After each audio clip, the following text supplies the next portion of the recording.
Assalamualaikum warahmatullahi wabarakatuh. Salam sejahtera. Selamat datang di kelas matematika anak-anakku, kelas 9A sampai 9C.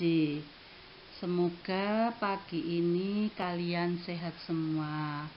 Jangan lupa anak-anak tetap melaksanakan protokol kesehatan selama pandemi COVID-19 ini. Tidak usah keluar rumah jika tidak betul-betul penting. Pada pertemuan pertama pagi ini, Ibu akan sosialisasi silabus dulu nak ya, untuk mengetahui materi yang akan kamu pelajari dalam 1 semester ke depan.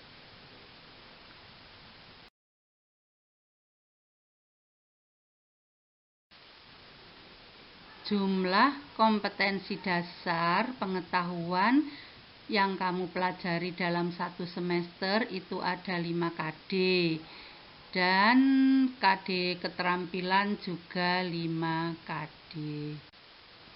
Kompetensi dasar 3.1 menjelaskan dan melakukan operasi bilangan berpangkat, bilangan rasional, dan bentuk akar serta sifat-sifatnya.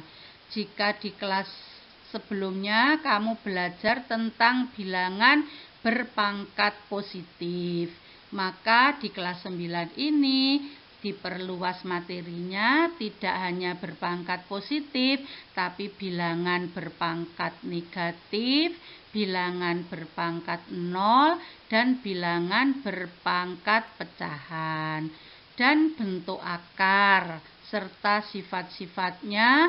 Dalam bentuk akar, kamu akan mempelajari tentang operasi penjumlahan, pengurangan, perkalian, dan pembagian dari suatu bilangan bentuk akar. Kita bisa menyelesaikannya dan kita bisa mempelajari sifat-sifat dari operasi bentuk akar tersebut. 4.1 menyelesaikan masalah yang berkaitan dengan sifat-sifat operasi bilangan berpangkat bulat dan bentuk akar. Jadi anak-anak, KD 4 itu adalah keterampilannya, sedang KD 3 titik itu adalah pengetahuannya. Jadi untuk 4.1 kita selesaikan masalah-masalah yang berkaitan dengan materi 3.1. 3.2 menjelaskan persamaan kuadrat dan karakteristiknya berdasarkan akar-akarnya serta cara penyelesaiannya. 4.2 menyelesaikan masalah yang berkaitan dengan persamaan kuadrat. Jadi sama dengan tadi anak-anak, yang 3.2 itu pengetahuannya, yang 4.2 itu keterampilannya. Jadi dalam materi persamaan kuadrat, kalian pernah mempelajari di kelas 7, itu adalah persamaan linear satu variabel, berarti persamaan yang berpangkat 1. Kamu sudah dapat menentukan himpunan penyelesaiannya. Maka untuk persamaan kuadrat itu adalah persamaan yang berpangkat 2. Kuadrat kan artinya berpangkat 2. Jadi di sini nanti kamu akan menentukan himpunan penyelesaian dari persamaan kuadrat atau menentukan akar-akar dari persamaan kuadrat dengan menggunakan berbagai cara. Maka kita akan bertemu yang akan datang membahas lebih lanjut materi tersebut. 3.3 menjelaskan fungsi kuadrat dengan menggunakan tabel, persamaan, dan grafik. Itu pengetahuan. Kemudian 4.3 menyajikan fungsi kuadrat menggunakan tabel, persamaan, dan grafik. Ini adalah keterampilannya dari 3.3. Anak-anak menjelaskan tentang fungsi kuadrat.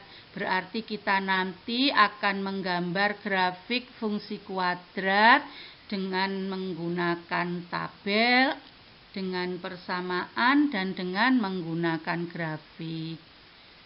Kemudian 3.4 menjelaskan hubungan antara koefisien dan diskriminan fungsi kuadrat dengan grafiknya. 4.4 menyajikan dan menyelesaikan masalah kontekstual dengan menggunakan sifat-sifat fungsi kuadrat. Jadi untuk yang 3.4 pengetahuan, 4.4 adalah keterampilan tentang koefisien dan diskriminan fungsi kuadrat dengan grafiknya. Kemudian 3.5 dan 4.5 itu adalah menjelaskan transformasi geometri, yaitu refleksi, translasi, rotasi, dan dilatasi yang dihubungkan dengan masalah kontekstual. 4.5 menyelesaikan masalah kontekstual yang berkaitan dengan transformasi geometri, yaitu refleksi, translasi, rotasi, dan dilatasi. Ini adalah keterampilan dari KD 3.5. Anak-anak, apa itu transformasi geometri? Yaitu kita belajar tentang memindahkan suatu titik, suatu garis, kemudian suatu bidang, itu dengan menggunakan teori refleksi. Refleksi itu kita pindahkan dengan menggunakan teori pencerminan. Kemudian teori translasi itu kita memindahkan suatu benda atau suatu bangun dengan menggunakan translasi atau pergeseran. Jadi digeser. Kemudian yang ketiga, rotasi. Memindahkan suatu benda atau bangun dengan menggunakan perputaran atau diputar. Diputar dengan sudut putar sudut putar tertentu berapa derajat, dengan searah dengan jarum jam atau berlawanan dengan arah jarum jam. Dan dilatasi. Untuk dilatasi anak-anak itu adalah pembesaran dan pengecilan bangun dengan menggunakan faktor skala tertentu. Nanti kita akan ketemu dengan materi seperti ini. Anak-anak, teknik pembelajaran kita selama 1 semester ini murni dengan daring. Belajar di rumah anak-anak, betul-betul belajar supaya kamu nanti bisa mendapatkan ilmu yang maksimal. Dan pembelajaran untuk minggu depan kita menggunakan sarana WA.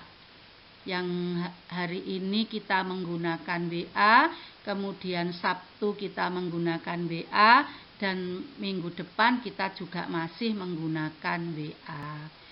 Mohon disiapkan sebelum kegiatan pembelajaran dimulai anak-anak. Kamu pakai HP atau pakai laptop, kemudian disiapkan juga alat-alat tulisnya.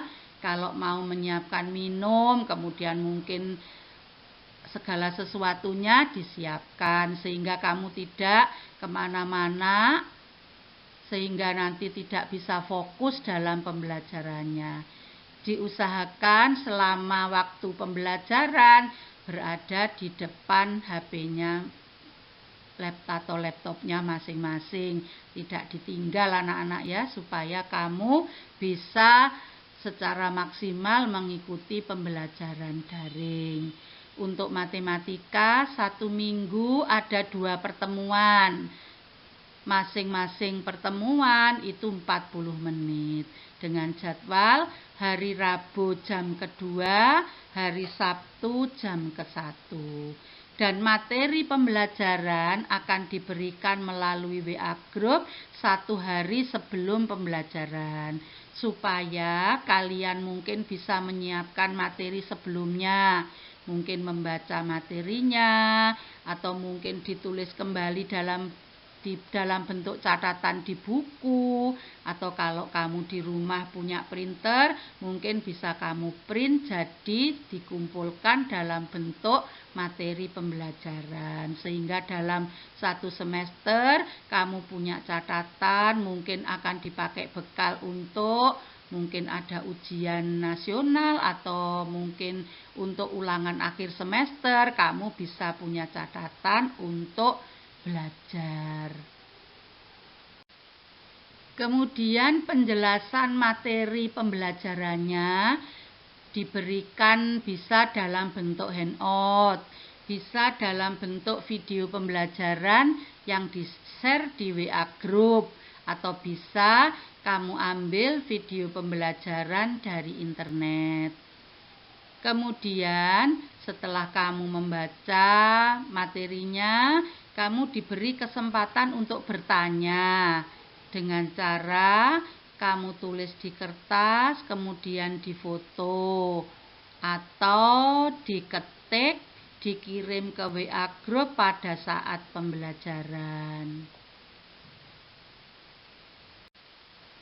Setelah pada saat pembelajaran sudah tidak ada pertanyaan, maka kalian akan diberi tugas, lembar kerja, atau dalam bentuk latihan soal yang bisa langsung dikumpulkan saat itu, atau dikumpulkan sesuai dengan kesepakatan.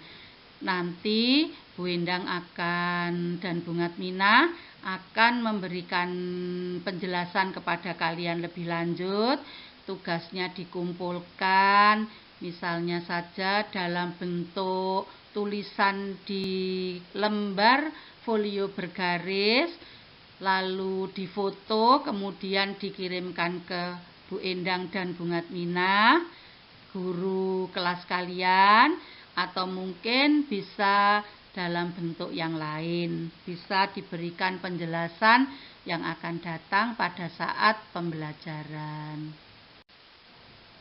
Ini sekarang kita bahas tentang penilaian anak-anak. Untuk penilaian ada penilaian tugas, ada penilaian keterampilan, dan ada penilaian pengetahuan. Untuk penilaian keterampilan bisa diambilkan dari nilai tugas harian atau penugasan yang lain, atau menggunakan portofolio. Jadi kalian membuat portofolio.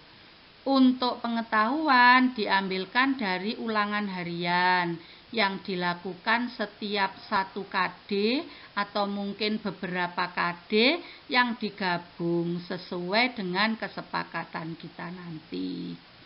Penilaian harian bisa dilakukan melalui WA atau mungkin Edmodo, atau bisa hadir di sekolah jika memungkinkan dan mendapat izin dari kepala sekolah. Saya kira sampai di sini dulu anak-anak penjelasan dari Ibu tentang sosialisasi silabus. Jika kalian kurang jelas, maka bisa ditanyakan melalui WA grup kelas. Pesan Ibu, belajarlah anak-anak dengan rutin setiap hari, jangan sampai menumpuk tugas, sehingga justru kalian nanti malah repot sendiri. Belajar sedikit-sedikit lebih ringan daripada kamu belajar 1 kali dengan materi yang banyak menumpuk. Kerjakanlah tugas-tugas harian sesuai dengan jadwal setiap hari anak-anak. Jangan sampai menunda. Saya kira sampai di sini penjelasan dari Ibu. Sekian, terima kasih. Mohon diperhatikan.